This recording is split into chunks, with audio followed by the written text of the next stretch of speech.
Okay, welcome. It's 4 o'clock, so we start on time because we have a packed agenda, and I will have some introductory words. So for those joining, coming over, they will not miss content. My name is Thomas Stockhammer. I'm organizing the special session together with DJ, who is also our chair of our network requirements group, and he has put together a packed agenda with excellent presenters, which we'll introduce in a second. We have some logistics for the session, and I'm not going to read details, browse through this briefly. Appreciate if you mute, add your company in your name. If you don't know how to do it, read it here. The meeting is open for everyone. All material presented in this session is considered public.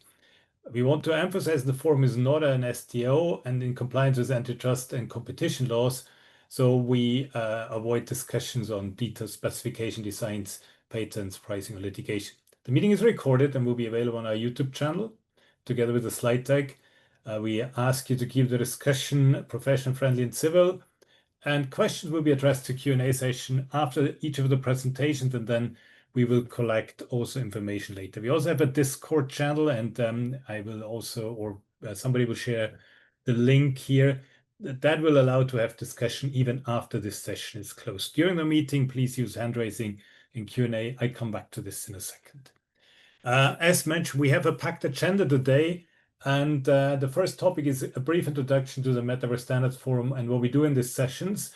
Then we have 4 presentations. I get to this later. We have a quick intro to our Forum Labs activity, which very much relates to the discussion here. And we also want to spend some time on discussing synergies and opportunities for the MSF based on the presentations we had. At the end, we share a survey so you can give feedback on this on our session here. Okay, let's jump into a brief introduction Metaverse Standards Forum. The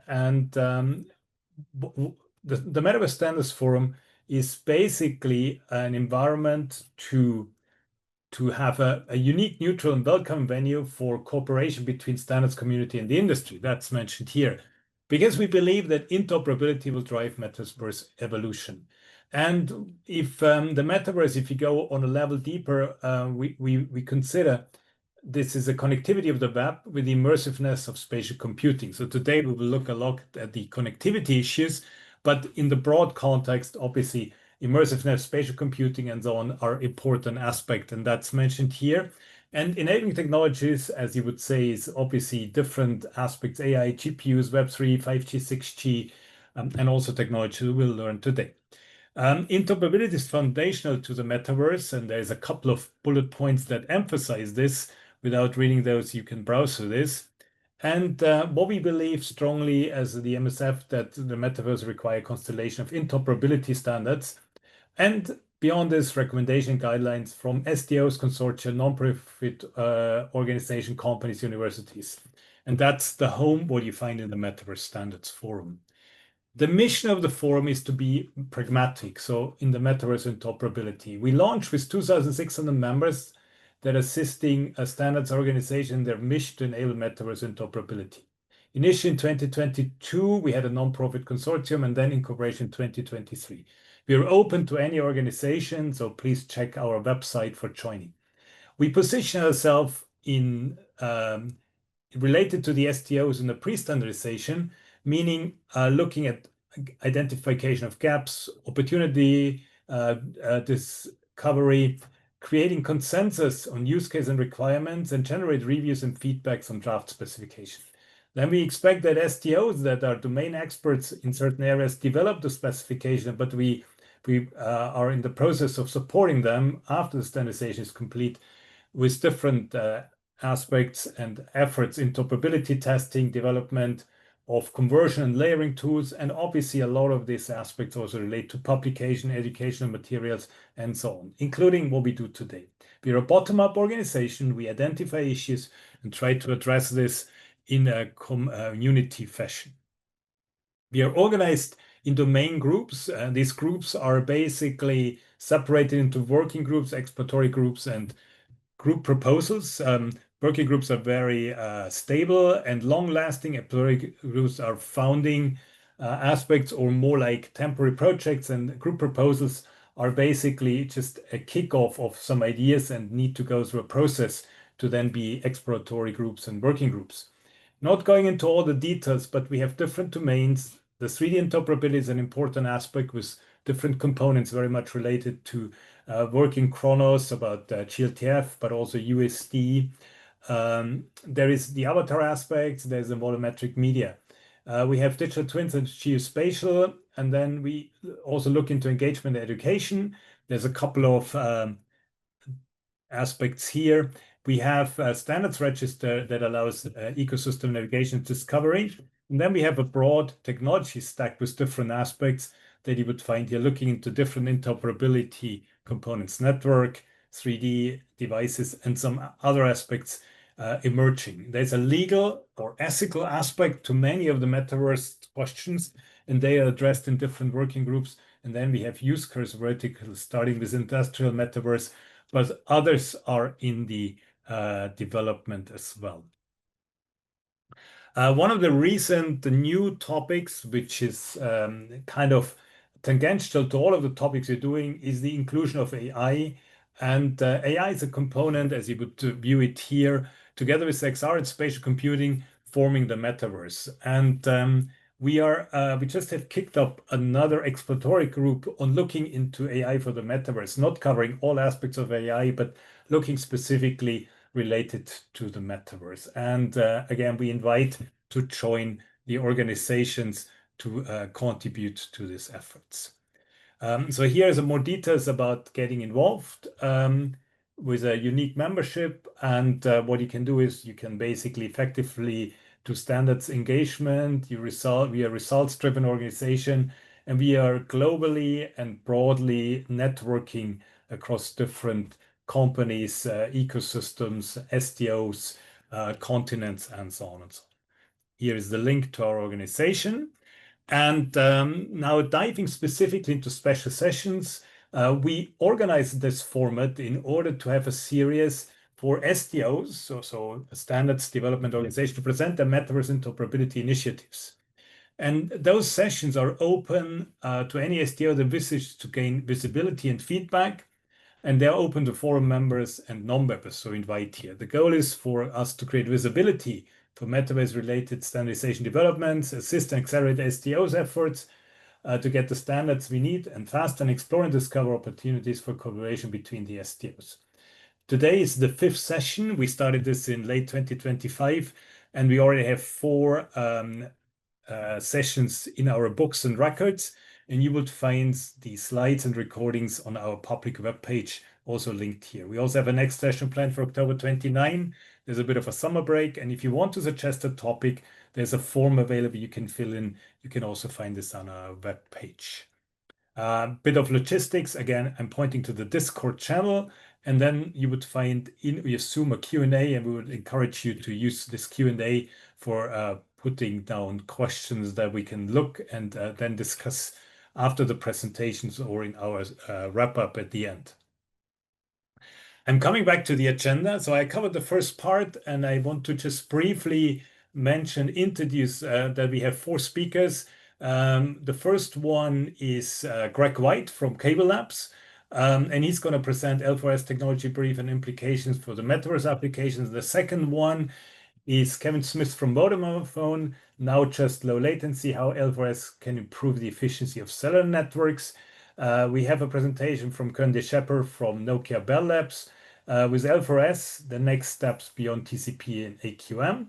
And a 4th presentation, lessons from first ISP to deploy L4S at scale, from Jason Livingood, Vice President at Comcast. DJ is briefly going to introduce the Forum Labs, which is an initiative we also started recently, and there's a specific connection to the work here. And we hope we have some time at the end to discuss synergies and opportunities. And at the very end, we will also ask your feedback in a survey. So we will share a link and a QR code. Having said all of this, I believe it's time to go into the depths of the presentation. I hand over to Greg in order to start with the first presentation. And then we have Q&As. We have allocated like 5 minutes after each of these presentations. If we are quicker, we move quicker to the presentations. Greg, please. Thank you. All right. Thank you. All right, I'm Greg White, CableLabs, and as Thomas introduced, I'll give everyone a, brief overview of the L4S technology. I imagine some of you may already be familiar with what it is and how it works, but just as a level set to make sure we have at least a base for understanding, I will give that overview.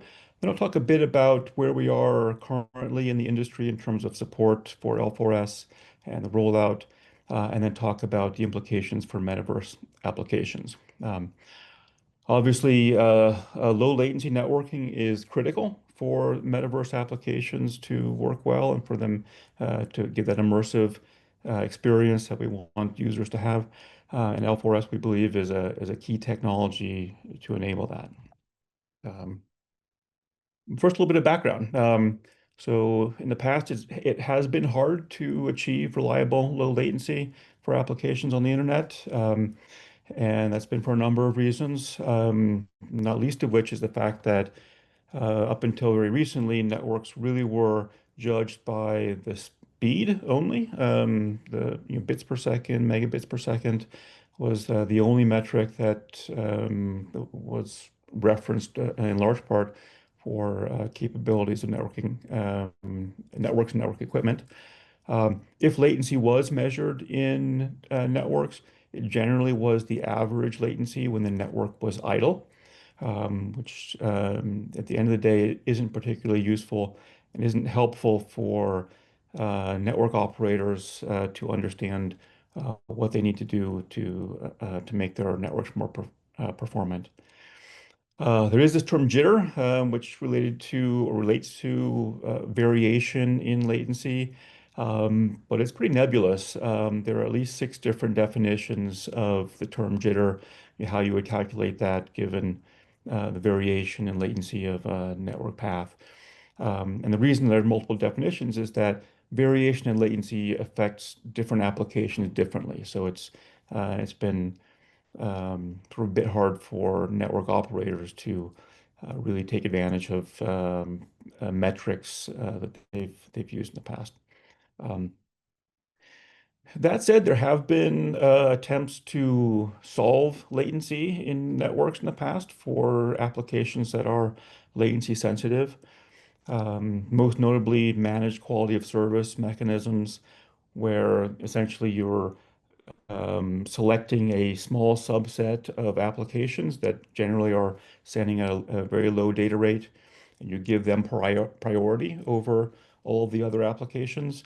And in doing so, they get better latency characteristics, lower latency. But of course, prioritization um, is a zero-sum game. You can't give everyone high priority. You have to only pick a subset of applications that are allowed to get it. And so that brings with it this need for policing access to the high priority queue and excluding applications that are deemed less sensitive to latency. So it brings on a lot of complexity and really hasn't taken off across the internet. Which leaves the other option, which exists today, which latency sensitive applications try to do is send conservatively and hope for the best. So send at a fairly low data rate. Don't try to fully utilize the path between the sender and the receiver, and just hope that you're not causing latency yourself, and deal with the latency variation that gets caused to you. At the top of the slide, I've got an example of roughly 2 minutes of measurements of a network connection. And you can see the latency varies quite a bit during that time because the network is active, doing different tasks, sending different data. And you can see there are idle periods where the latency hits a baseline of, in this case, around 30 milliseconds. And again, historically, those are the kind of measurements that network operators would make on their links. They would look at what is the average idle latency, and that would characterize the performance. And I think you probably share my view that 30 milliseconds as a summary of the latency characteristic of this link probably isn't a good characterization. That there are all these excursions. What's causing those? How do we solve them? That's where the rest of the discussion will go. So what causes latency? So end-to-end latency or ping time, one thing to remember is it does vary over time, as the previous slide showed. It can be different in one direction versus the other. But and for network engineers, that's important to understand, and it's important to measure each direction independently, or even different segments of the path independently. But from the perspective of an application or a user, its round trip is what matters. A user, in large part, can't tell the difference between uplink latency and downlink latency for their applications. And there are multiple sources of latency along the path from the sender to the receiver and back. The three biggest sources of latency are propagation delay, which is distance divided by speed of light, essentially. Not much we can do about that, except in the case where we can move the content closer to the user. So we can reduce the distance between the two endpoints of the network connection. Can't do that in all cases. And obviously, there's nothing we can do about the speed of light. Medium access, some network technologies require particularly multiple user technologies like Wi-Fi and DOCSIS in the cable networks and PON to some degree have medium access protocols which introduce some delay for an endpoint getting access to the channel in order to send its information. And the third item is buffering delay. Buffering delay is what L4S targets. It's prevalent across all types of networking technologies, and L4S is providing a general purpose end-to-end solution that solves it for all network technologies. All right, so what is buffering delay and how um, what causes it and how does L4S fix it?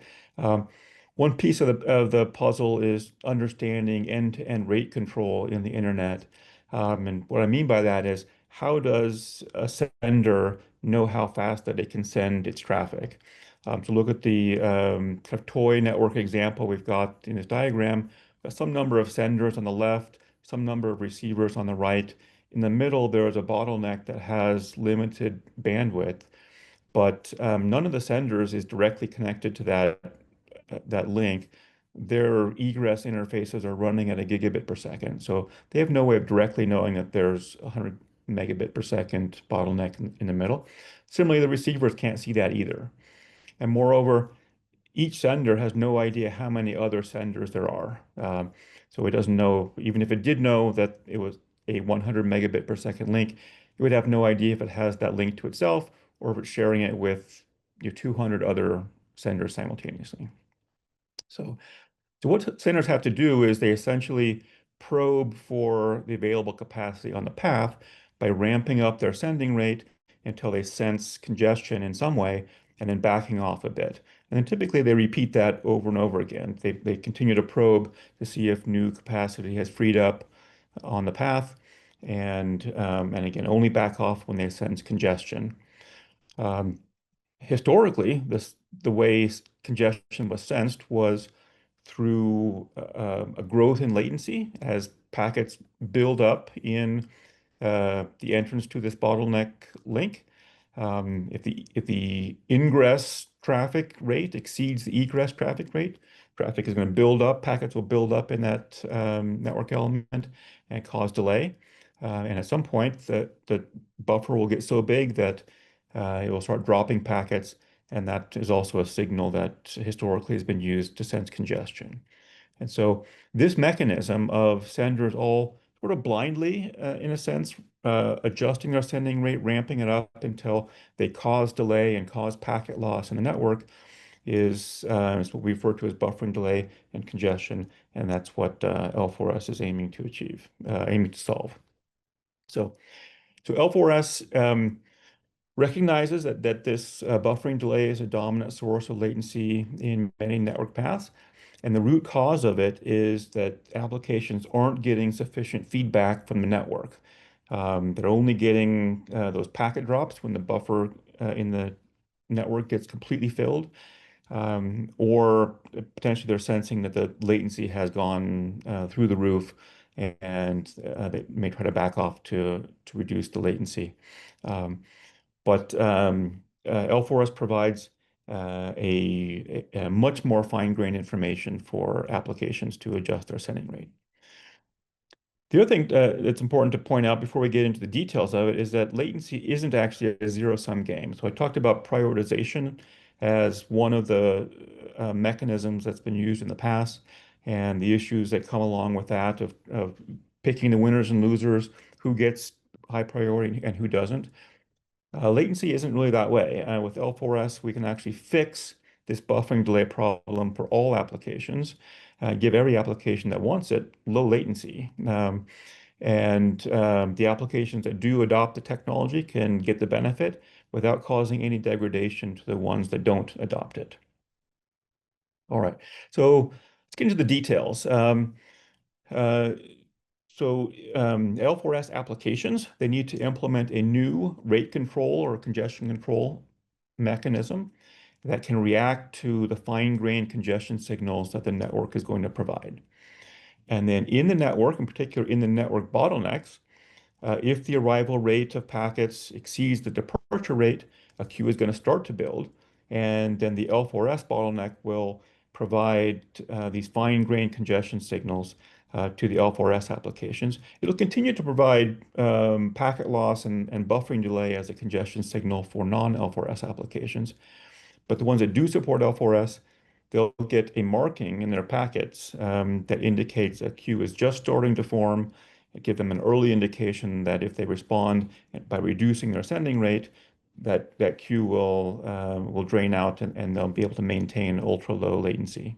So with that mechanism, L4S applications can achieve full network utilization, so no longer have to send conservatively at a low rate and hope that there isn't latency being caused. But you can actually ramp up and take full use of the network capacity and have minimal buffering delay and zero packet loss.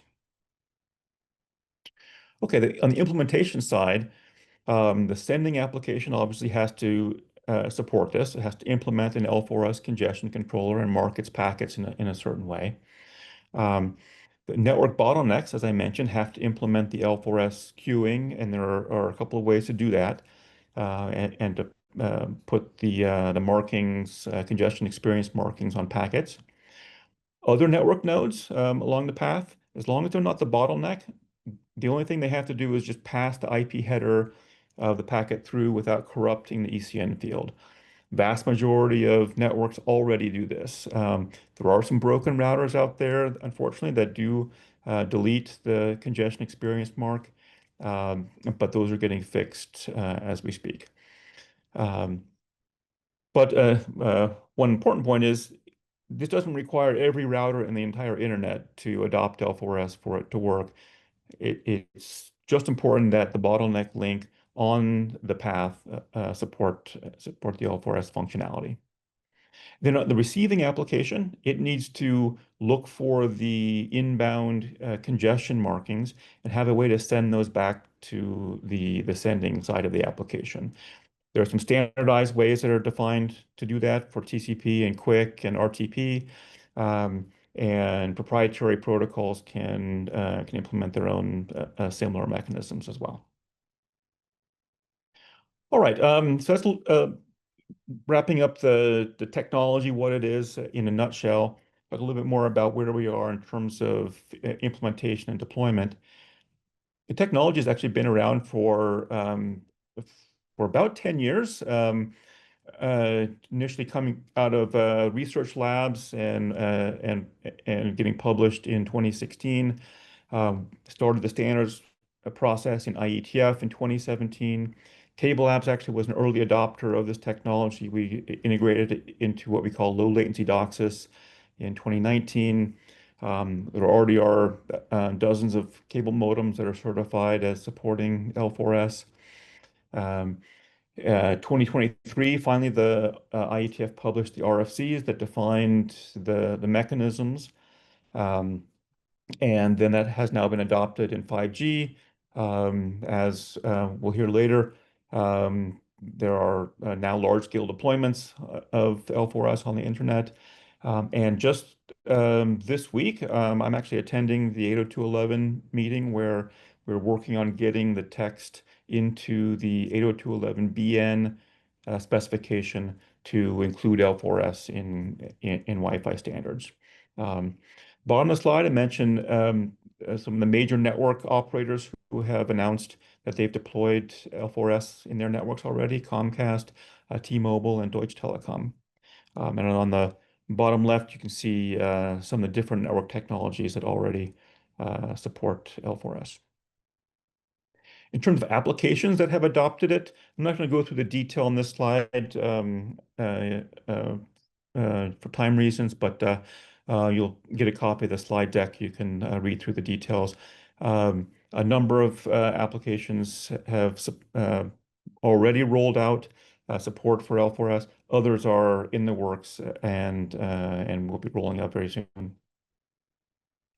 Uh, all right, so how would one implement L4S in a metaverse application or any real-time application? Really are kind of two pieces. One of them is the congestion control piece on the sender side.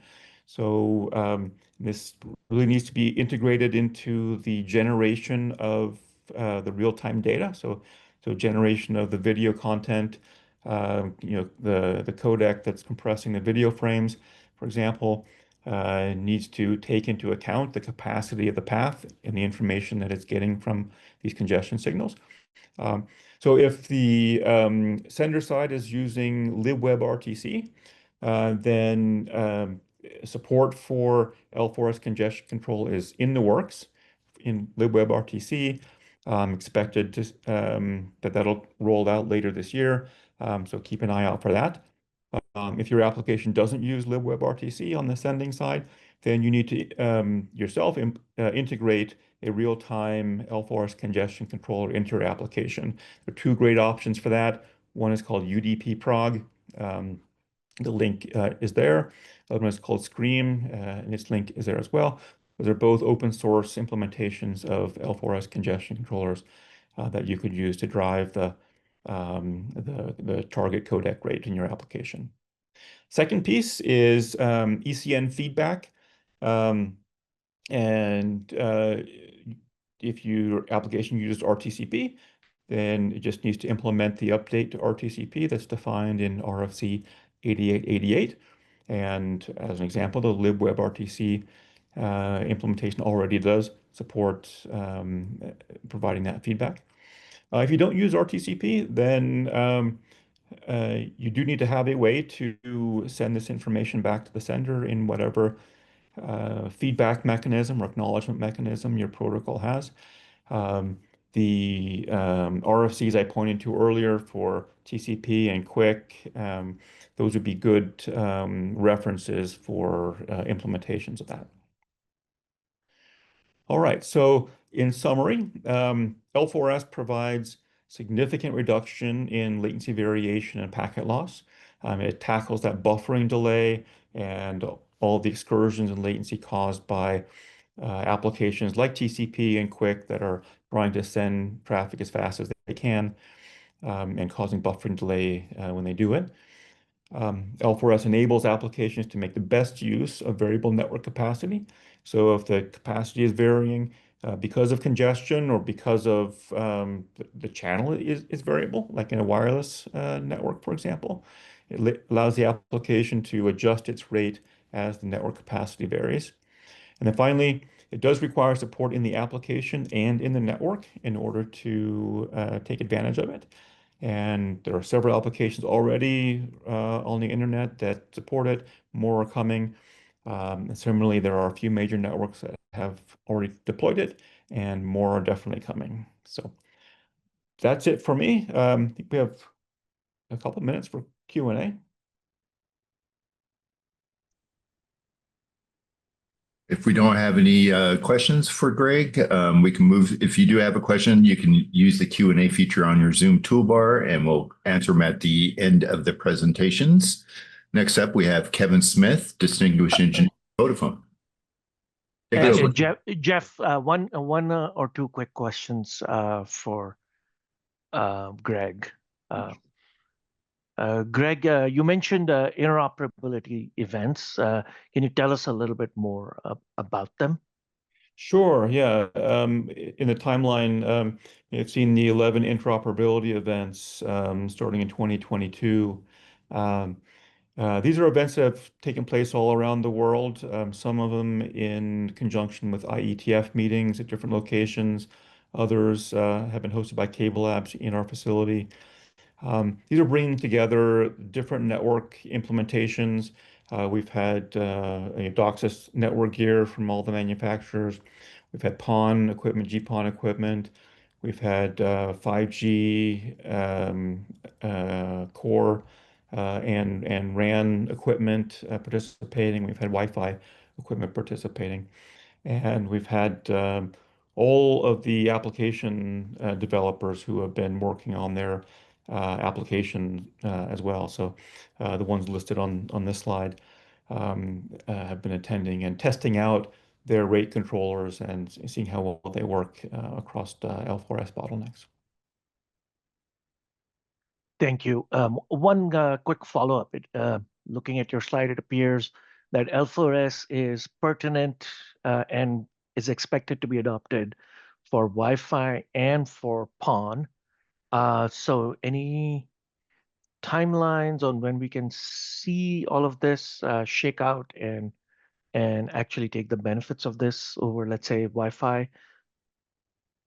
Sure.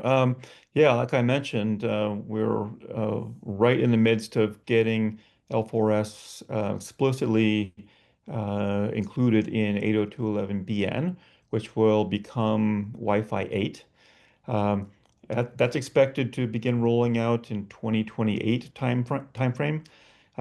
But the technology itself doesn't actually rely on Wi-Fi 8 features and can be implemented in Wi-Fi 7 equipment as well. So we do expect to start seeing Wi-Fi 7 equipment in the interim starting to support L4S. And in fact, even Wi-Fi 6 equipment could support L4S, and I list Nokia here as already supporting L4S in their Wi-Fi equipment today. So it's yeah, definitely going to be ramping up for sure over the next few years, and probably the majority of Wi-Fi 8 devices would support it. In terms of PON, I'm less close to the PON roadmaps in terms of participation in interop events. Again, it was Nokia that attended the interop events with their GPON equipment and demonstrated and tested their implementations there. Thank you, Greg. Fantastic. Okay, so hi, I'm Kevin Smith, Distinguished Engineer at Vodafone, and I'm here to talk about how L4S is not just low latency, as we just heard from Greg, but how it could also improve the efficiency of cellular networks. So I'm actually going to start by talking about throughput. So cellular throughput is mostly affected by radio conditions, not so much the core, that's usually very well spec'd.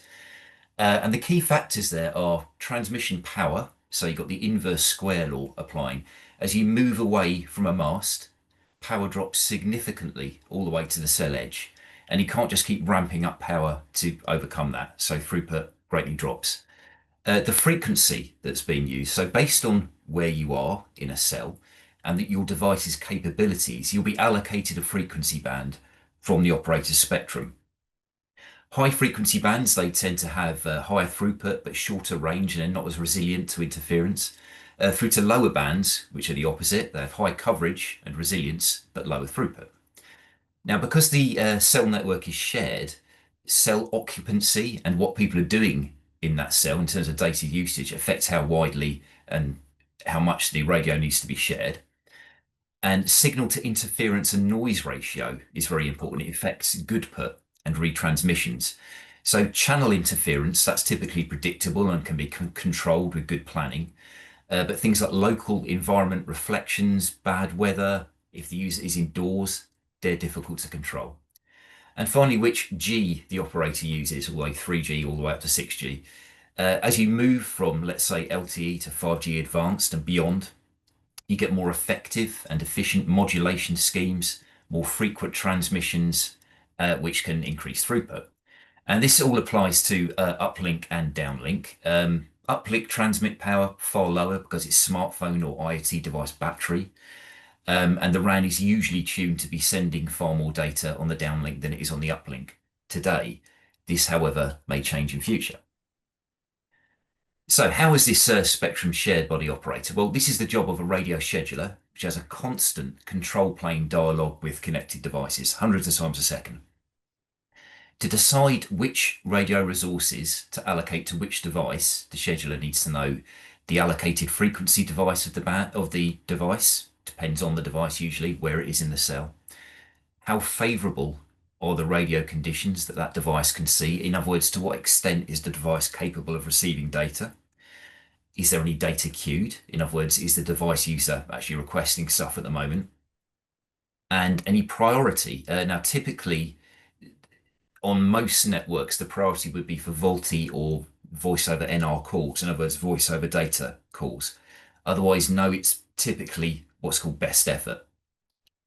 And once these have all been gone through, the scheduler allocates radio resource blocks accordingly.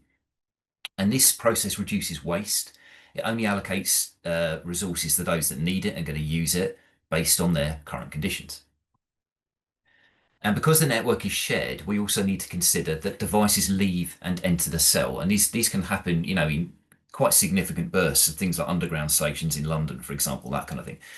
And sometimes those devices bring a queue with them, a cell handover. And this is important too, because it affects, again, what you can share. So the result of all of this is that cellular throughput is ephemeral, it's highly variable, it's volatile, basically. And that's important because it affects the buffering strategy at the scheduler. So given that spectrum is expensive, the received signal, as we've just seen, is volatile. And also the fact that most flows that operators deal with are video, in terms of volume anyway, which are adaptive bit rate and they're capacity seeking as well. They're trying to get as much capacity as they can. Many operators operate deep buffers at these schedulers. And the reason is to aim to utilize good radio conditions when they're available, making hay while the sun shines, as it were. But a side effect of this is that as the buffer size increases, you can increase latency because packets are waiting longer. And this in turn impacts congestion control.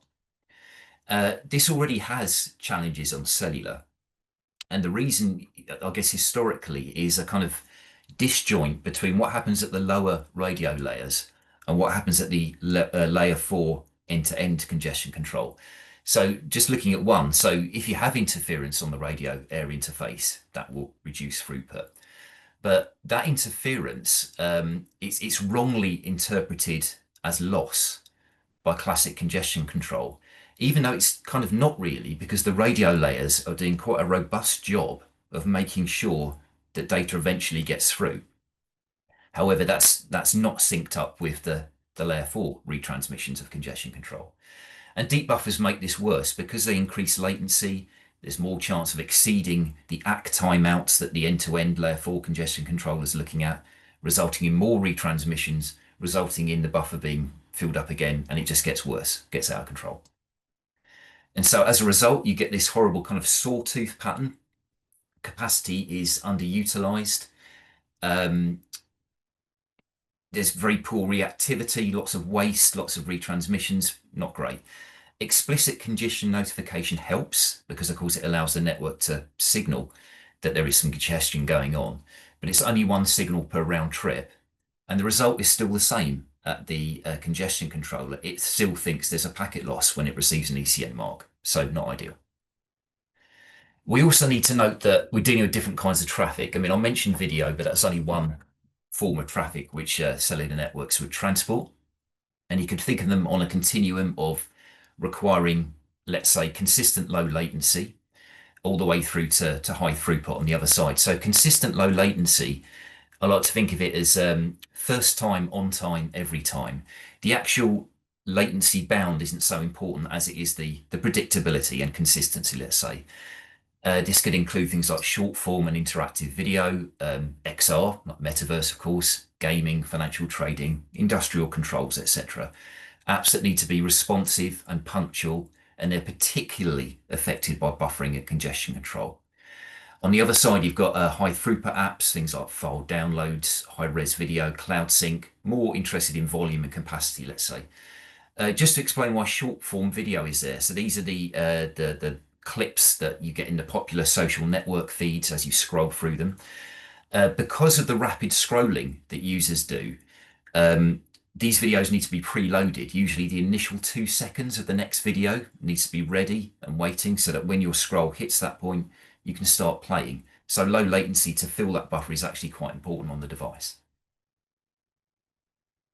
So we've got some challenges to tackle. So assuming this best effort delivery that I mentioned, you need to support 2 kinds of traffic, that which is capacity seeking and that which is punctual and reactive.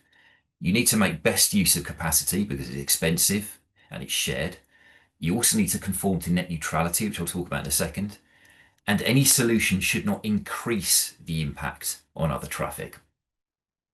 So why can L4S help? Well, as Greg was very clearly walking us through earlier, with a virtual L4S queue, it's shallow, and that means that there's rapid queue egress. Stuff doesn't hang around in the queue very long. But to keep things fair, the available bandwidth capacity at that queue is pooled with non-L4S traffic. So you can kind of get the best of both worlds. The L4S flows that need to be reactive can be delivered quickly, and they're paced to ensure consistent low latency, but not seek capacity. And that means the capacity seeking flows can grab capacity bursts as before. And as Greg was saying, it's more granular, uses accurate ECN, and it doesn't treat marks as loss, so that you get more controlled rate adaptation. Back to those saw teeth again. So L4S, they reduces the sizes of these saw teeth.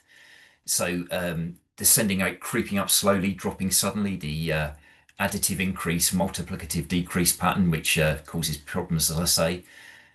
It still uses that, but the saw teeth are much smaller and more frequent. They last a round trip, not hundreds. The amplitude of the saw teeth is kept down, keeping queue variation down and utilization up, and control can remain tight. And this can reduce jitter and ensure the goal of low latency under congestion. So I mentioned net neutrality. So I see L4S as being more net neutrality friendly because it gives applications a choice. You can aim for consistent low latency rate adaptation and avoid queue building if that's your goal, or you can make use of capacity bursts and queue to prepare for them because both can coexist.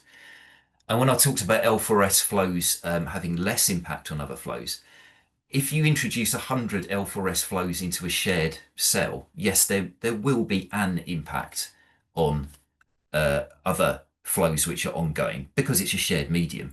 But what you want is that these new flows being L4S would be less harmful than if they were not L4S. And I think that's what we've seen in the many hackathons and demos and live deployments that we're seeing at the moment.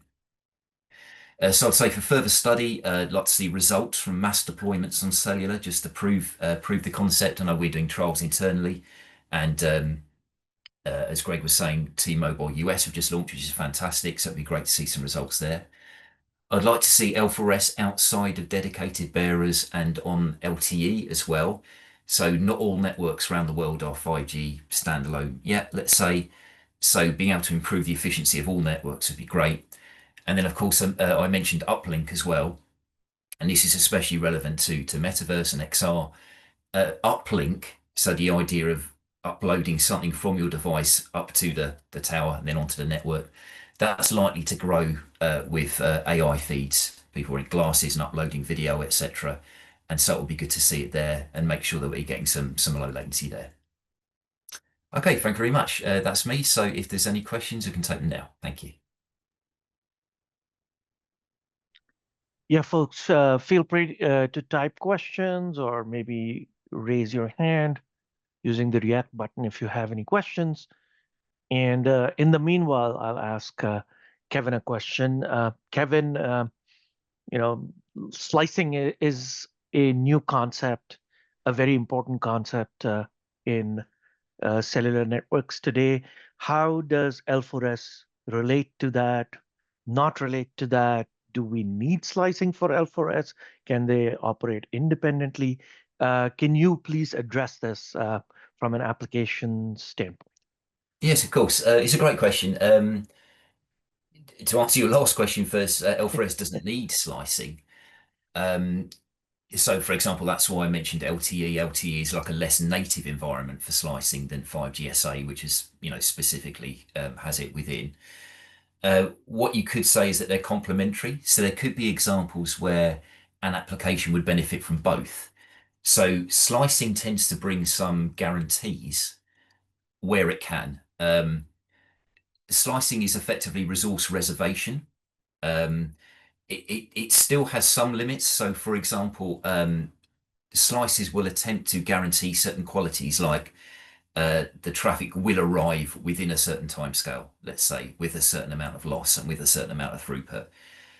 There are conditions where that can be guaranteed, usually on private networks.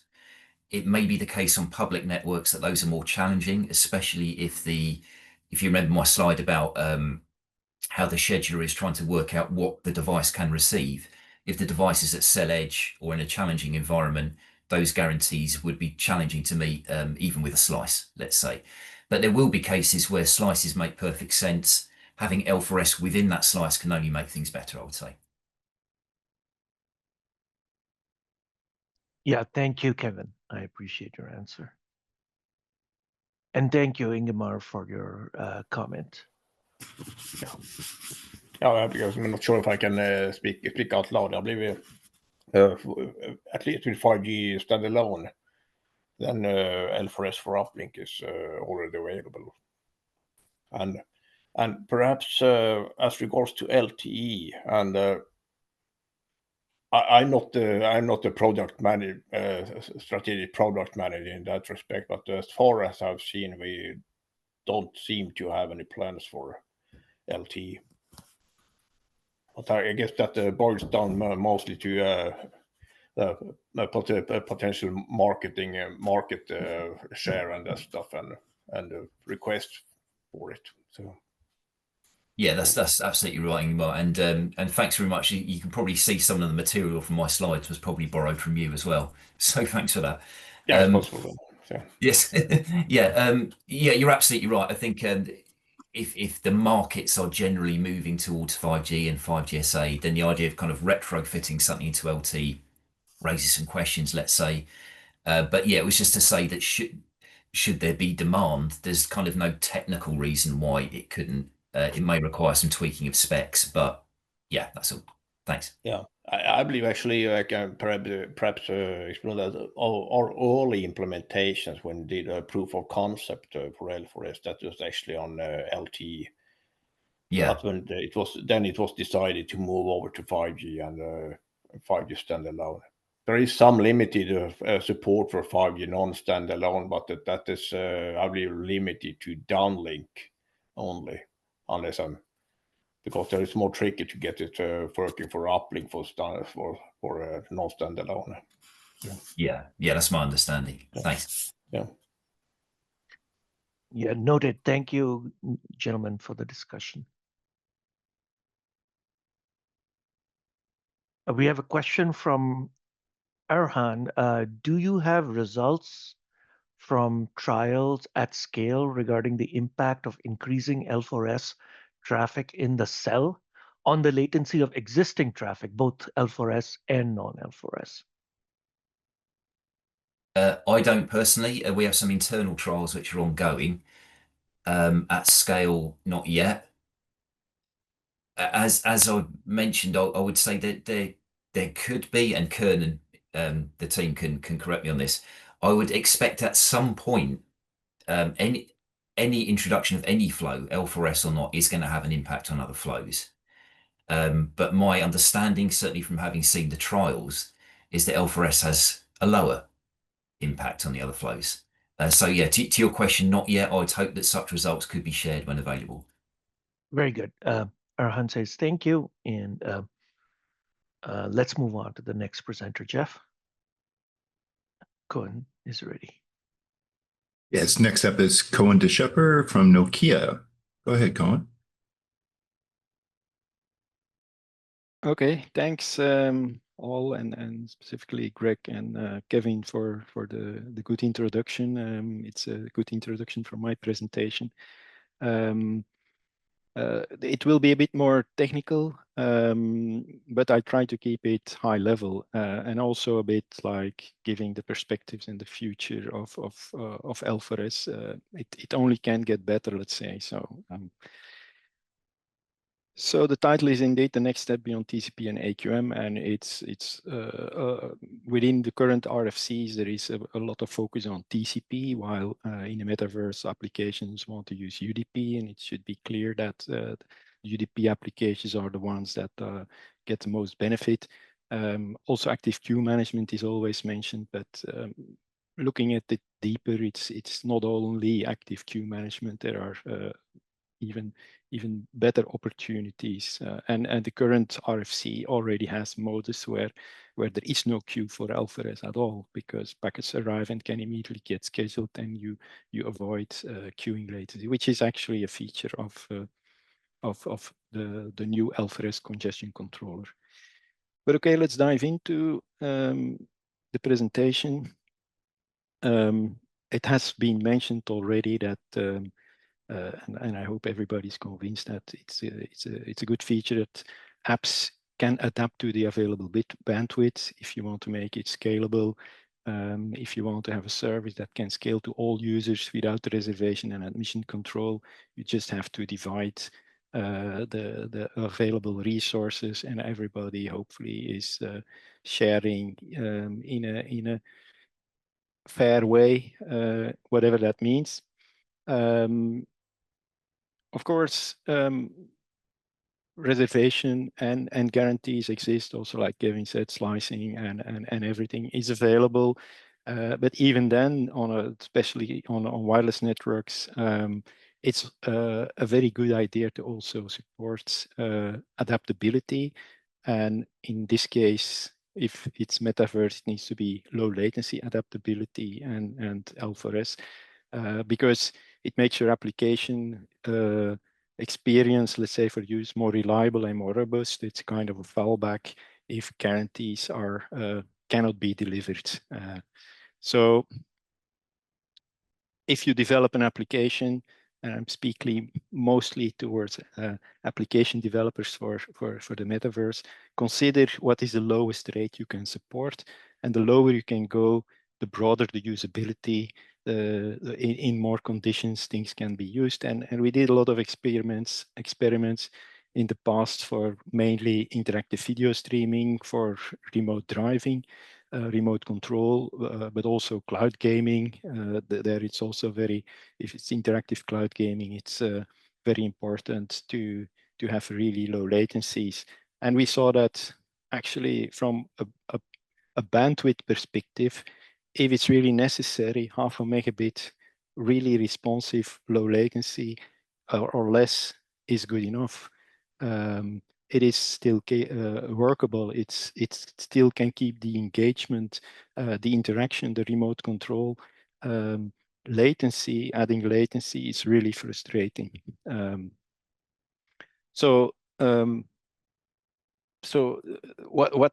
low is your metaverse application? How low can the bitrate be supported in your case? So I would really think in, especially if it's wireless, investing time in making it very adaptive to possibly very low rates, even so that even in worse conditions, you have this connection. Like I said, image quality reduction is forgivable. Of course, we like the best quality that we can get, but if there is no other way, then people understand if they're in their cellar or in a very remote place that it's not top quality. Freezing and hiccups and even with a high quality is really frustrating. Also, just latency is very disturbing. Imagine if you're remotely driving a car, doing a cloud game, racing game even. It's clearly when you turn left, and only half a second later you turn left. You're hitting all the sides of the road before you can get your car straight again and adapt to this big latency, which is possible if you drive very slowly and things like that. So it's very frustrating, and it's also making interactions very difficult. On the other hand, and Greg already mentioned that as well, no need to be conservative to restrict to some kind of minimum or typical network capacity. If you can just safely grow and get feedback without creating latency, as long as it improves your experience for your users, yeah, just use the bandwidth that is available. No need to limit things anymore, let's say. And also, what is a maximum bitrate that your app can support? It's maybe also something you can consider now more relaxed. Instead of trying to think, what do? We can try and have extra features potentially, which we might be disabling if the bandwidth is not available, but it gives new opportunities, also ways to be and to develop more creative applications. Now, related to this rate control, and Greg already introduced this as well, a bit of history, let's say, how congestion control it's used often, but actually it's the network. How can the network make sure that applications don't well? How can the network control the rate of applications? It's a collaboration, and it has been grown organically. Typically, like Greg explained, by increasing the rate until there is a loss, you reduce the throughput and gradually do it again. And of course, how bigger this buffer is, how longer it takes before you again hit a loss. And so the bigger the buffer, the less loss there is. And there is always this trade-off. If you remember this presentation, if you remember something about this presentation, then it should be with the classic congestion control, the network needs to build a queue, and the bigger the queue it makes, the better it works. There are so many reasons, also for fairness with different round trip times. Let alone for delay-based congestion controls, which have been appeared as well with AQMs, next to AQMs, because there is not much deployment of active queue management, which tries to keep this within a certain compromised size. Also, applications start monitoring the delay. But again, the network needs to build a queue before it can control the rate of these applications. If it tries to avoid building a queue, then it will just take all the bandwidth and push away everybody else. And it will not stop creating more throughput unless you create a big delay, a big enough delay, so that this application is detecting this and will reduce the rate. So that's a big problem. Today, the networks need to build queues. That's different for L4S. Actually, we developed this Prague congestion control and these Prague requirements for applications. And the main reason and the main requirements for this Prague is just solving all the problems why the network needs to build a queue.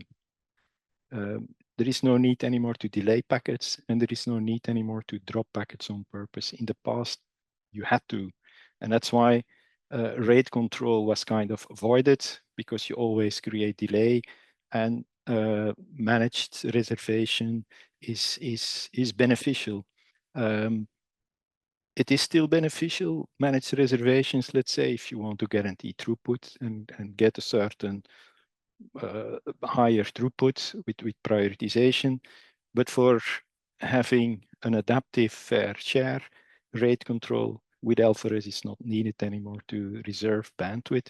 And like I said, even in this managed guaranteed reservations, it might be useful to use L4S. And here you see also a big difference that all those different protocols, they have their own envelopes of throughput and probing and everything, and you get through this mangled throughput which looks horrible if you try to implement a real-time low latency application. Here with Alvarez, you see that it's very smooth, very fair. The network only has to mark packets, spreads these marks over the different flows, they get the same throughput, and you get a really smooth behavior. So at the end, we have now those two worlds, and it's not necessarily, and if you read the RFCs, there is a lot of reference to everybody can use Alvarez. I think and that's also, I think that what Kevin is mentioning, it's better to have both in parallel, because in this case, we want to keep this link full, and we want to have all the opportunities to send. So one of the reasons is, yeah, let's have a backup so that if some flow stops, we can immediately fill the link with the buffer that we have. So there are reasons why you want to have a queue.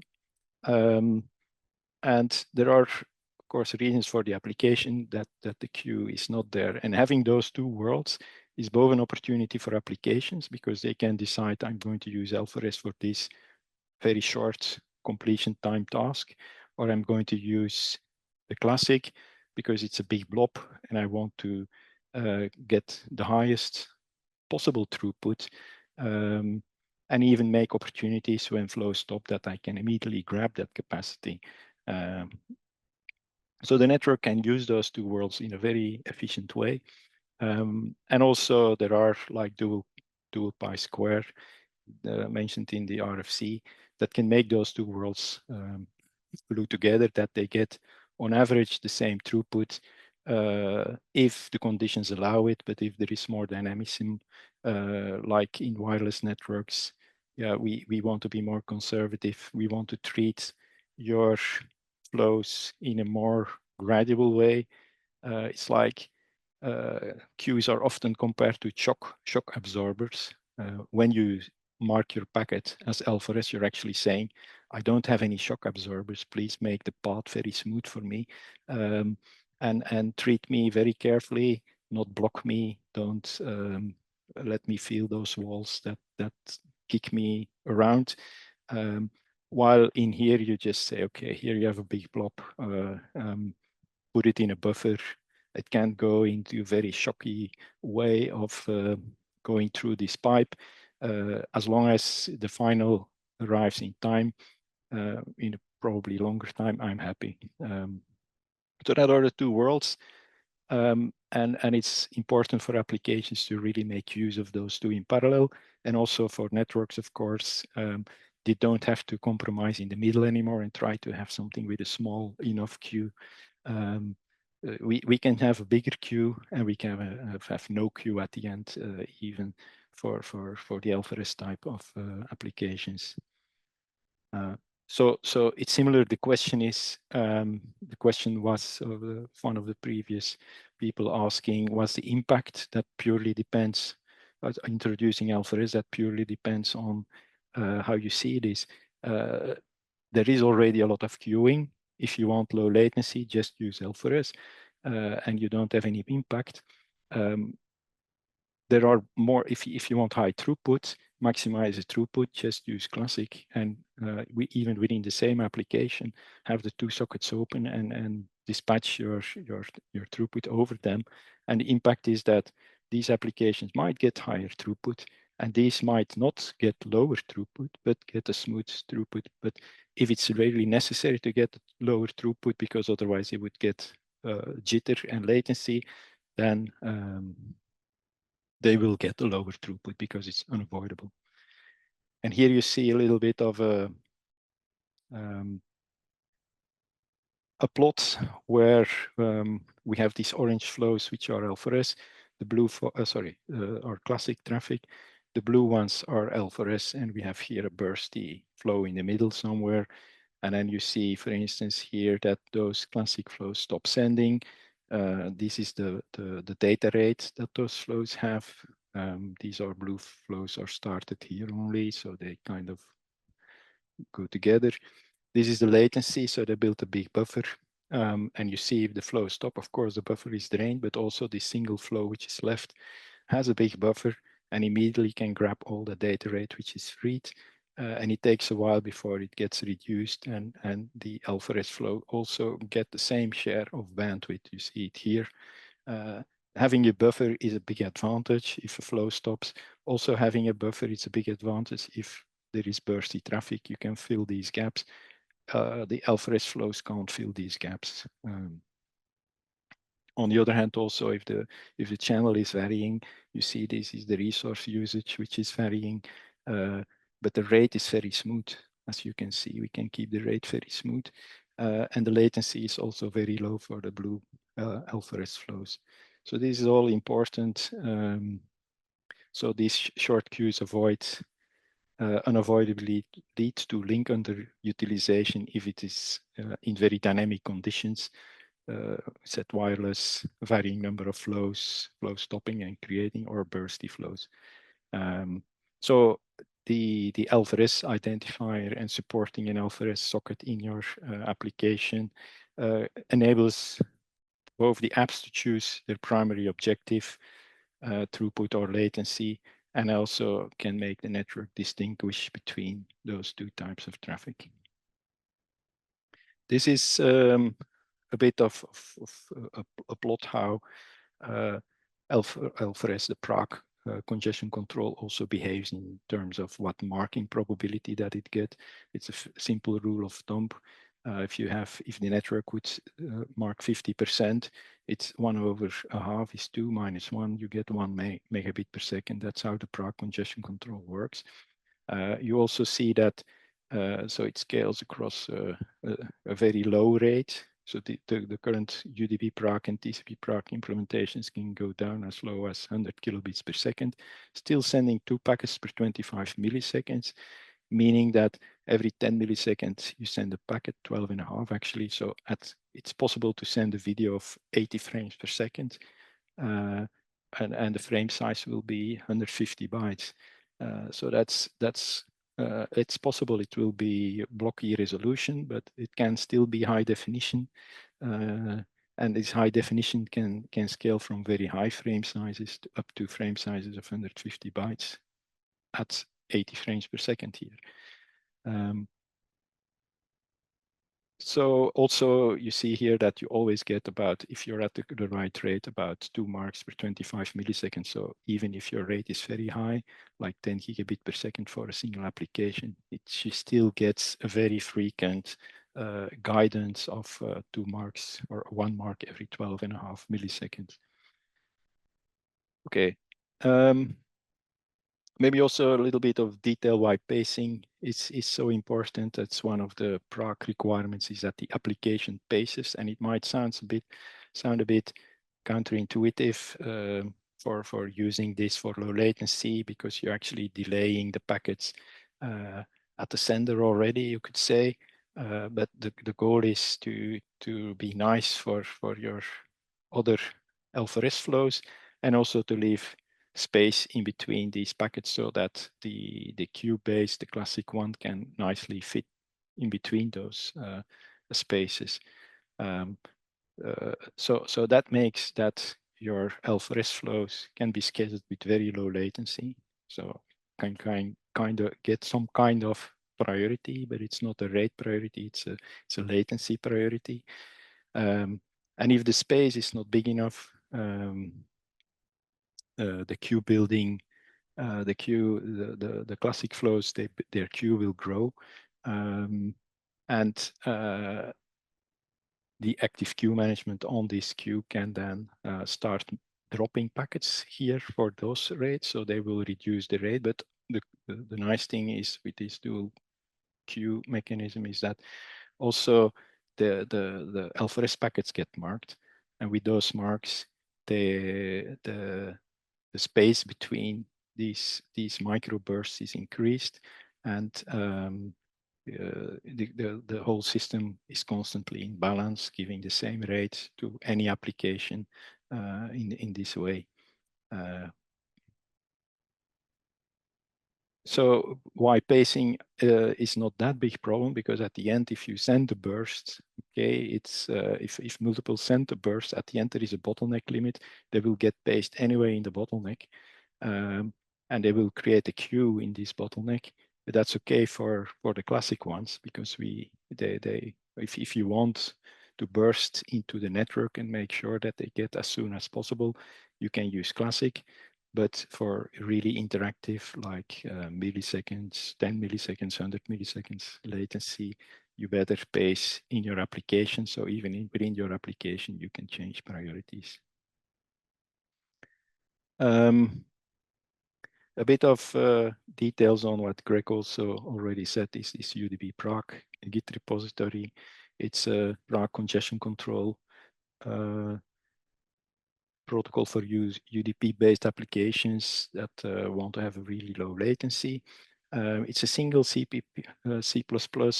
header and CPP file that defines a Prague congestion control, which has practically no dependencies, only a time needs to be defined based on your platform. So it's platform independent code, which runs on Windows, Linux, Android, FreeBSD, Apple. We tested on those platforms. And it's the goal is also that kind of we have an implementation with hopefully stabilizing API. For now, we still evolve this, but that you can always benefit from the latest Prague feature by taking the latest version here.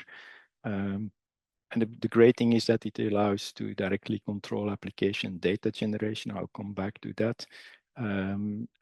So it's also avoids to do non-blocking application designs. So to avoid as many queues on the path.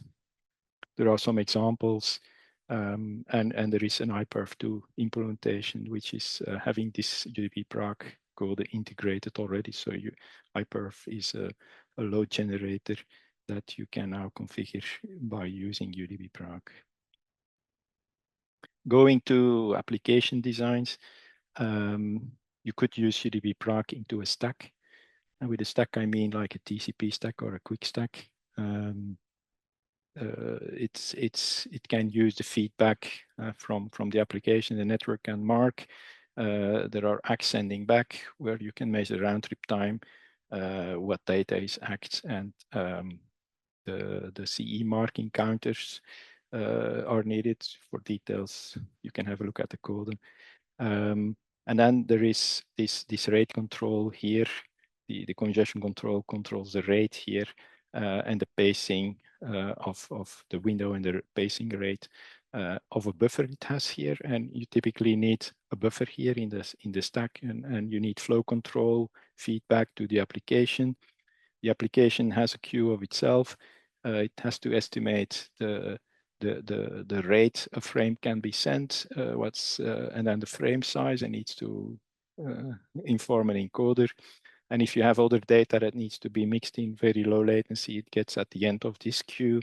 So it's not an optimal design, but it's possible. And of course, you avoid a lot of latency in the network. So nothing against this. This is a very easy way to boost your application already. If you want to go for the really, let's say, non-blocking design of your applications, you want to have a fully non-blockable pipe where only the rate is controlled by marks. You're just use your UDP stack. There can be a rate marker on your computer itself that is trying to avoid blocking. The network can try to avoid blocking.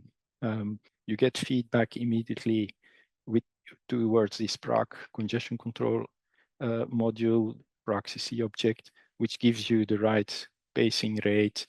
You can derive the frame size from it. There is a window that you can block new frames if existing frames get stuck somewhere at the end, which could still happen, of course, as long as networks are not fully really low latency. As long as there are medium access handover issues, it might still happen, and it's best that you don't produce dummy data, which never, or old data. It's better to always get the most recent frame if things get stuck.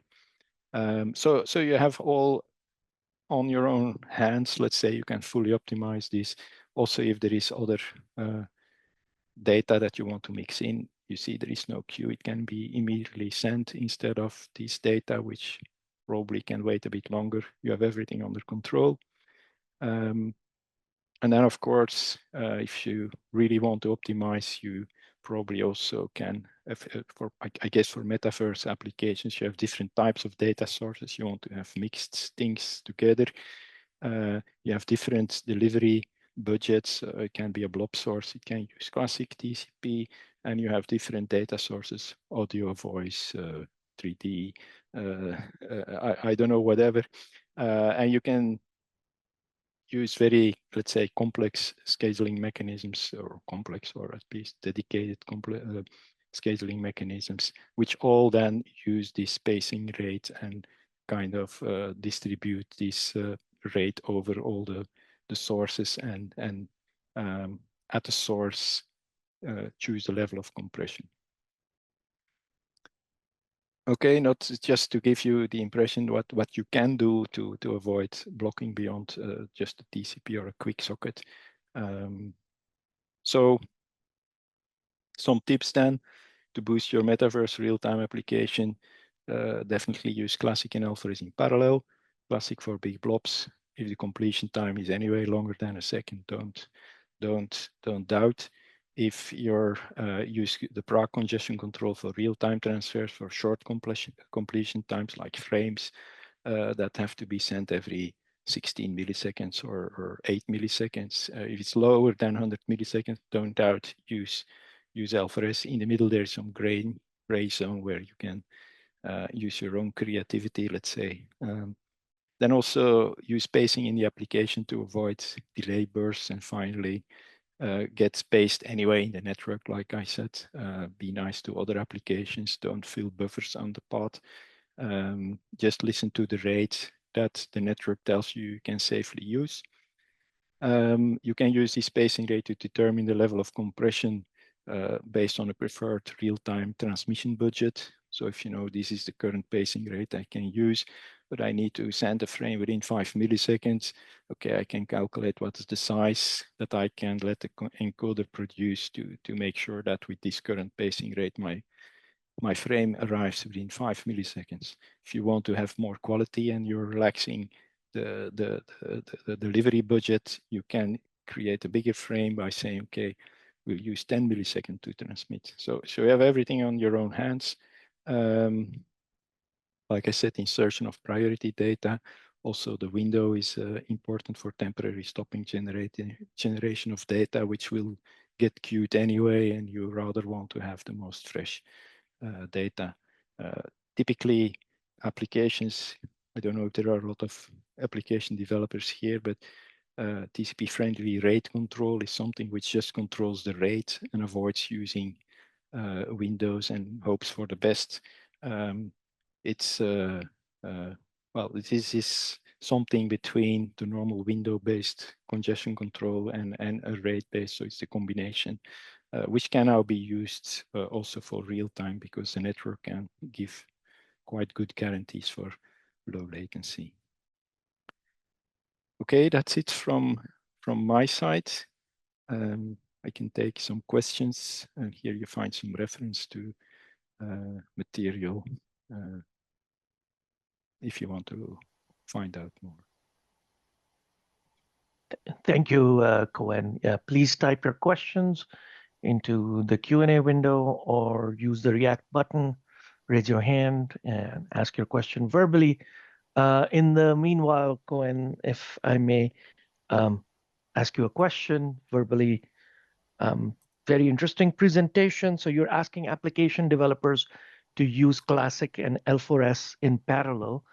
So I'm going to take a contrived hypothetical scenario and ask, should application developers, and this is more an application design kind of questions, but the way I'm given to understand, ultimately we're looking at flows, and flows are defined by their 5-tuple, let's say, right? So if an application developer, let's say, a cloud gaming developer is designing and he wants to use Classic and L4S in parallel, let's say he moves between a game, let's say to a cutscene or something. So at that point, he's sending pure video rather than anything that requires interactivity and responsiveness. Should he just change the port numbers, or should he or she continue with the same port numbers but change the ECT marking and redirect where he's sending? So yeah, good question. Well, it depends, of course, what's the level of control you have. If you have a UDP application, you can change the L4S bit on every packet. You can say, okay, I put only this L4S traffic in this packet. I set the L4S bit. I will use another packet to do the classic congestion control, and I'll switch off the L4S bit. So that's possible. And there might be networks that have a problem with that, but the goal is that the network should support this. Of course, on the other hand, if you have more a stack, or you just want to use a TCP socket as it is, you just have a TCP socket open in parallel.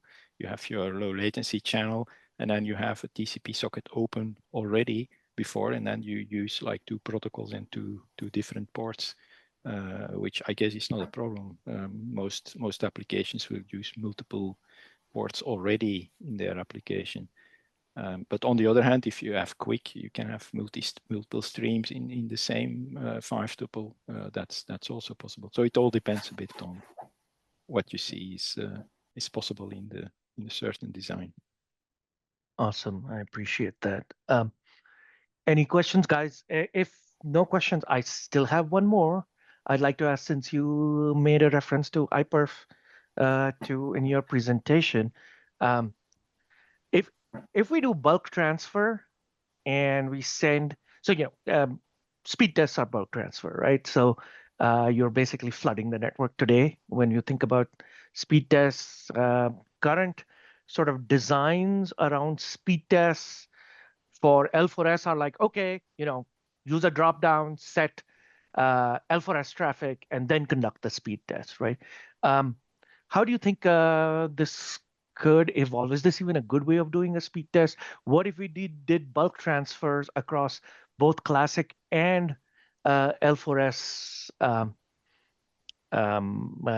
flows? In parallel, yeah, in parallel. Any thoughts on that? Yes. Yeah, it would give, of course, additional information if you do in parallel speed test with L4S traffic and classic traffic. And I guess all the combinations are interesting to know. You can start with classic traffic, then start and do a measurement period, measure the latency within this classic flow, not with separate pings, because that can be tweaked as well. Then you start in parallel an L4S flow. You can do measurements in both in-band latencies, and then stop the classic one. So that would be, of course, give more information than today. You have a switch. Do I use L4S? Do I do a speed test with L4S on, and later I do a speed test with L4S off?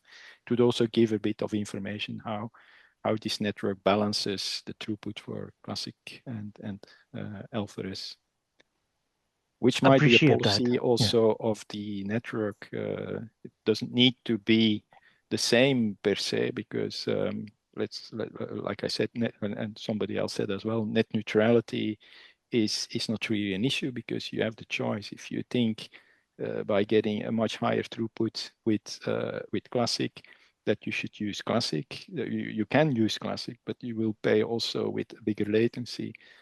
If you get by accident more throughput with L4S, then yay, use that instead of the classic one. Excellent. Yeah. Thank you so much, Koen. If no questions, I do. Go ahead. Able to raise my hands anyway. I don't find it in. Maybe it's not available in the web interface here. But actually one question or at Koen here is that I've been playing around. We have this packet pacer that is it's on by default in the screen congestion control algorithm. But then I get some pushback from some people that if you have a very high bandwidth in a link, which is quite, I expect it to be quite a common case actually with the 5G access, where you have, especially for downlink, where you can have 100 megahertz bandwidth and the stuff, and the idea is that when the application reaches its maximum bit rate, they actually increase the packet pacing rate quite considerably, up to a factor of 5 times the bandwidth. And the thing is, I haven't been able to try it for real, how does it behave for real applications. But the idea is that it will reduce the end-to-end video frame delay if you have a high capacity in the link. Or is when a capacity drops and you get to do real congestion control and reduce your application bitrate below this maximum bitrate, then your pace as normal. Is that completely stupid idea, or is something that could be worth trying out? Or well, it definitely in wireless networks and especially in mobile networks, there is a benefit of having a higher burst throughput, but that's fully under the control of the network. So it can allow you to burst for at a higher rate. Even the application can kind of probe, what if I burst in a shorter? Do I get less marks? Then I can kind of automatically, if the marks remove, you can potentially on certain networks get a higher throughput if you burst at your frame within, let's say, 3 milliseconds than if you would burst it in 10 milliseconds, because then there is sort of power limitations and things like that, and that the network might decide, okay, you have to go to a lower rate in average, because I mean you automatically will get no, you don't, but sometimes, yeah. So yeah, it depends, and that's also where the network can have control and steer what the behavior of the of the applications, and that's why it's important that we have a good, let's say, understanding between applications and networks, and that's why we also make this UDP proc, so that we can build in these things to recommend to the application what is now the best way and how it works best with the networks. Yeah, thanks. I probably need to try it out more for real and see how it works. It works in the 5G system simulator that we have, but and then, what for is instance, not working? if you use carrier aggregation or simulate carrier aggregation, we'll enable all carriers at once. So tricky to know for sure in real networks how it will behave. So yeah, but there as well, the network needs to perform the right things to make the carrier aggregation work perfectly. Because that's a bit the problem, is also that the network design is completely changing because of PROC. There are so many opportunities, and the old way of thinking doesn't work anymore. So it also takes some time for the networks to adapt to this, and that's why it's important that also applications kind of use this, so that it's an opportunity for them, and it's then also an opportunity for the network vendors to make their networks better and more tailored to the capabilities of PROC. Perhaps one comment, and you mentioned bit rates down to a couple of hundred kilobit per second, and what we have, especially for downlink transmission, is that with the carrier bandwidth that we have, it's really hard to get down to those low bit rates. What can possibly be one option here is if you use 5G RedCap devices that have a limited bandwidth by design. Then you can occasionally get down to those low bit rates in a stable fashion. Yeah, it also depends a bit, because I mean,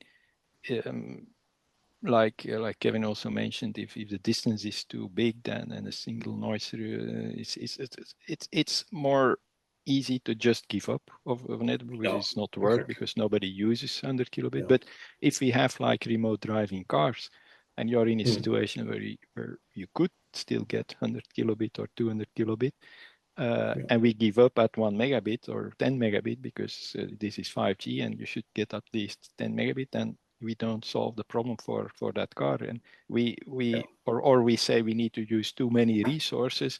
Yeah, let's use less resources, but build that network that it still can sustain a low latency flow at 100 kilobit. Why not? Because this is important for that use case. Wonderful. Thank you, gentlemen. We probably need to move on to our next presenter, Jason Livingood, Vice President at Comcast. Jason, if you want to take over the screen. Thanks, everybody. I'm going to provide a brief update on what Comcast has been doing around dual queue low latency, so IETF L4S and NQB. We were the first ISP to deploy globally, and we started beginning of the year. As of right now, we have deployed to a little bit more than 8 million homes. And given the average of about 36 devices to every home, based on the data that we have, that's about 280 million devices connected and capable. Our deployment saw two things happen simultaneously. The first was that we deployed downstream active queue management using the DOCSIS Pi algorithm in our CMTSs. This was already enabled in our cable modems from an upstream standpoint back in 2020. But as part of the low latency deployment, we turned downstream AQM on, and that helps all of our classic traffic. We saw about a 50% reduction in working latency as a result of turning that on. We also turned on dual queue. Dual queue got turned on in both the CMTS and in the cable modems. And of course, it's only selected cable modems. So far, we've deployed on the XB6, XB7, and XB8 gateways. Those are our own gateways running RDKB software. And we have also deployed on several customer-owned and managed, or otherwise known as retail cable modems, like the Coda 56, UCI, and the S34 modems. We continue to work on a bunch of other projects to sort of expand, or initiatives to expand what we're doing. We're working on our newest gateway, which is the XB10. We are about to do a field trial for our small business internet service, since we've deployed right now on our residential service.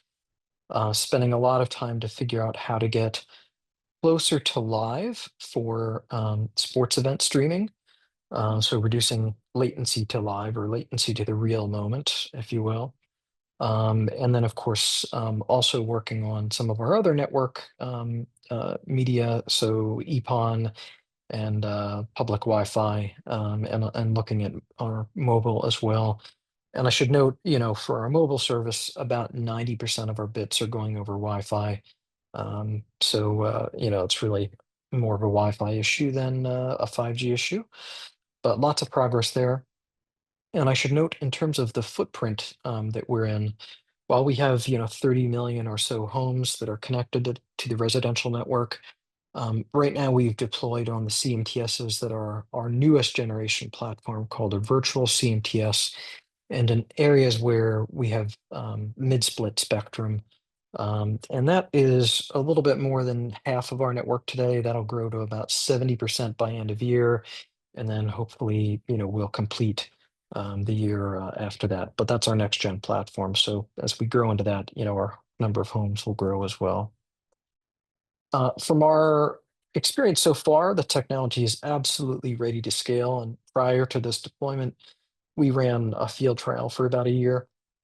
We've not seen any, major issues, and have been very happy. Everything is performing as expected, and the application developers that are our partners are reporting very, very positive quality of experience improvements. In particular, seeing examples with L4S of getting that working latency down to pretty much where idle latency is, which is a really outstanding result. So we've been happy with it so far. We continue to focus on, deploying more modems and growing that footprint. And we're spending a lot of time these days doing outreach to new application developers. So whether that's developers of web browsers, mobile apps, AI apps, other gaming platforms, etc. Trying to find anybody that you know is interested in reducing latency or depends upon transaction latency and is looking to reduce that. So, like as an example, this morning, I was doing outreach to a lot of the in office or in small business point of sale terminals that people tap with their credit card and thinking about how can we reduce that latency as well, to use one further example. So that's all in terms of my update, and happy to take any questions. Questions from folks? Jason, One question, actually. Go ahead, Ingmar. Yeah. Martin, you talk about low latency live sports, and is there any target? What kind of glass-to-glass latency you target? Is it in below 1 second, or is it below 500 milliseconds, or what is the realistic goal? Yeah, it's a good question. I don't think we know yet. There are two approaches that we're sort of taking. One is to sort of optimize the existing delivery chain with when TCP and HTTP are used. So, for example, we're in a good position to have a partnership through our ownership of NBC Universal and Peacock. They do a lot of sports streaming, and we have CDN servers in our network. So the question is, using that as an example, as sort of a closed ecosystem, if you will, what are their existing QoE stats in terms of rebuffering rates, delay to live, and so on. And if we were to use L4S in that existing delivery chain, what does that get us down to? I think, though, there's a step beyond that, which is maybe things around, like media over quick and other types of new protocols where you're fundamentally re-architecting that end-to-end delivery chain. And I think that's where, that the real benefit is to sort of getting down to even closer to the moment of live. But we know there's already a lot of optimization within the existing protocols and CDNs that we can optimize. And we've done that for some things around the Olympics previously and so on. Yeah, but Jason, I think a lot of that latency is introduced through transcoding, a lot of processing from end to end, right? Yep, everything right. helps, but L4S can definitely help somewhat. Media over quick is really interesting as well Yep. in terms of lowering that latency, but transcoding, all that type of stuff, comes into play as well. It does, yeah.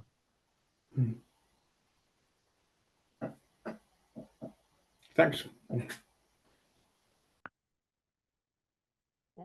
Any more questions? If not, Jason gave me an excellent segue to talk for 2 minutes about an initiative that we have started.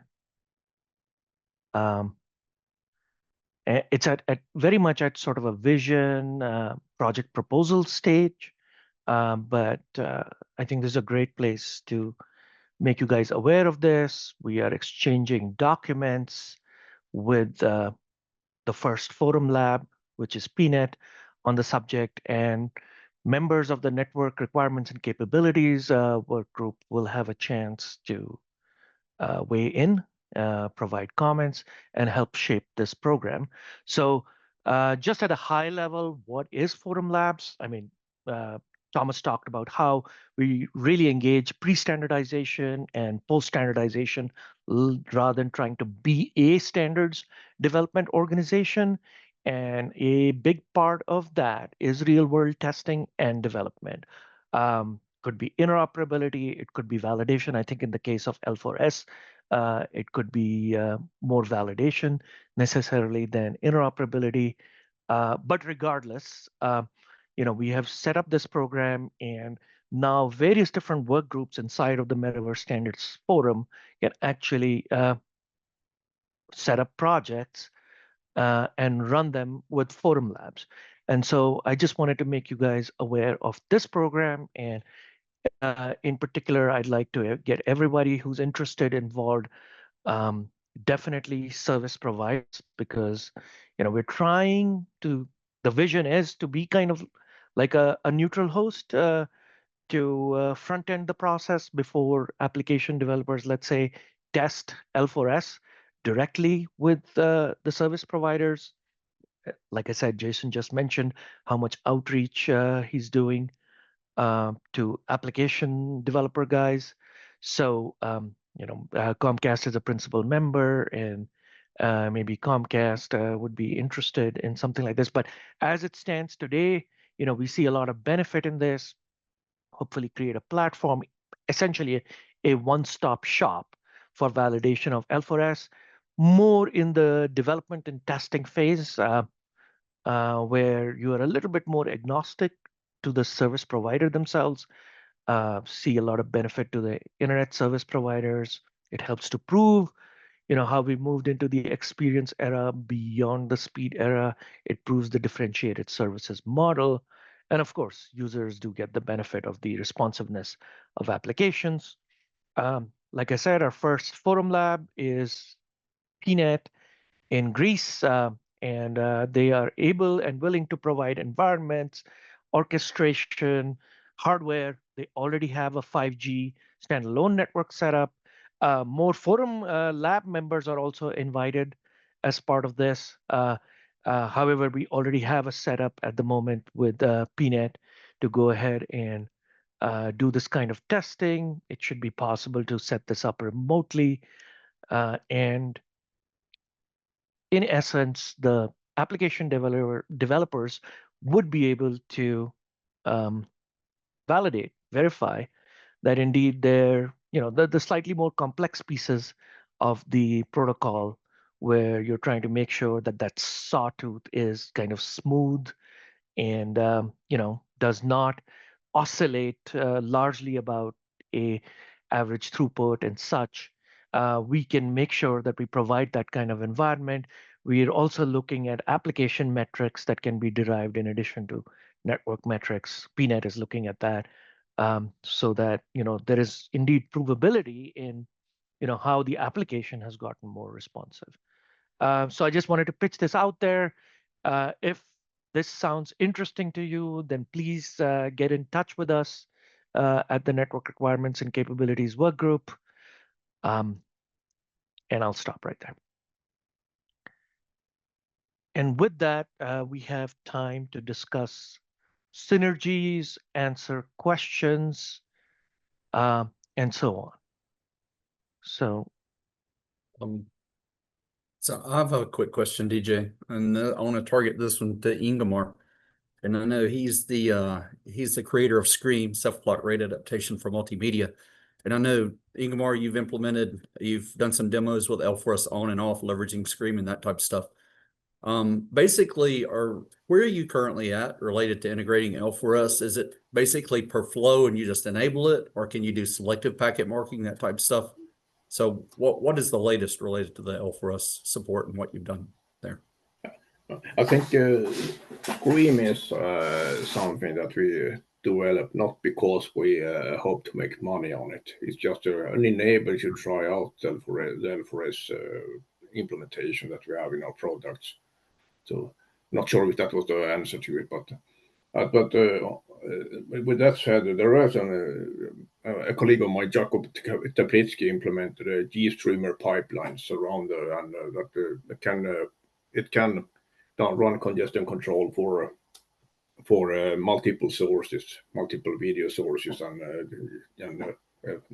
do it as a prioritization between the streams, and that has been available for some time. And lately, it has been used actually for experimenting with LiDAR cameras as well, point cloud compression, and there is some work ongoing on that. And so it's a quite versatile, perhaps not that easily integrated as a UDP Prague that the Koen is doing, because you need to somehow integrate it better. But on the other hand, if you're acquainted using GStreamer, then Scream should be quite relatively easy to get up and running and using other applications. Not sure if that's an answer to the question. I'm still in vacation mode here, so 25 degrees outside and my brain is melting.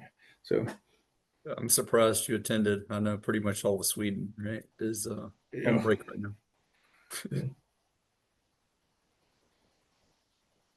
Any other questions? Okay, we do have a survey. I posted a link in the chat. If you could complete that survey, that will help us tremendously in going forward and help planning these efforts. All materials will be posted on the forum website. That will include the recording and the slides. Please consider joining us and watch out for future forum special sessions coming soon. And if you're an SDO and would like to present, please reach out to us. Again, here's the QR code to the survey. If you could take the time to complete that, we would appreciate it very much. And with that, I thank you for joining us and have a great day, everyone.